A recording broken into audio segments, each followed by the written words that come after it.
Well, welcome to This Week at CBN. For today's devotional, I want to talk about why do we live for Christ? I've heard a lot of Christians say, why didn't God just take me when I was converted, when I first became a Christian? Why didn't he take me?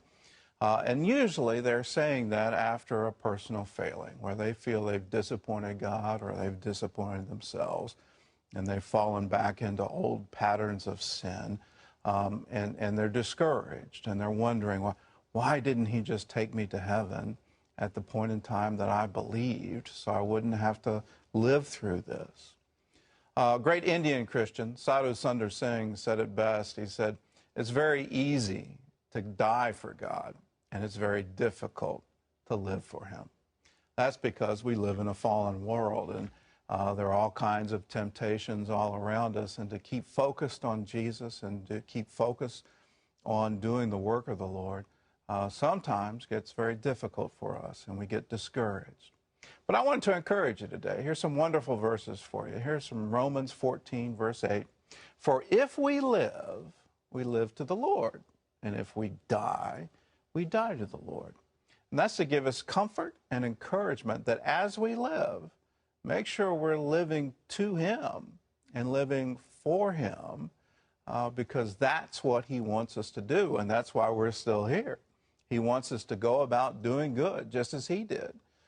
He showed us the pattern of how we're to live, and he wants us to do that, and he wants to empower us to do the work just as he did the work. And if you don't think he's working, here it is from John 5, verse 17. Jesus said, my Father has been working until now, and I have been working. And he's still working because Jesus is the same yesterday, today, and forever. And the great news is that God wants to work through you and me. I love how T.L. Osborne put it. God has voluntarily limited himself to our unlimited potential. And he promises that he'll work with you. As you live for him, he wants to work through you. He wants to give you the same resurrection power that raised him from the dead. He wants to have that same power work through you. Here's the proof. It's Mark 16, verse 20. And they went out and preached everywhere, the Lord working with them and confirming the word through accompanying signs.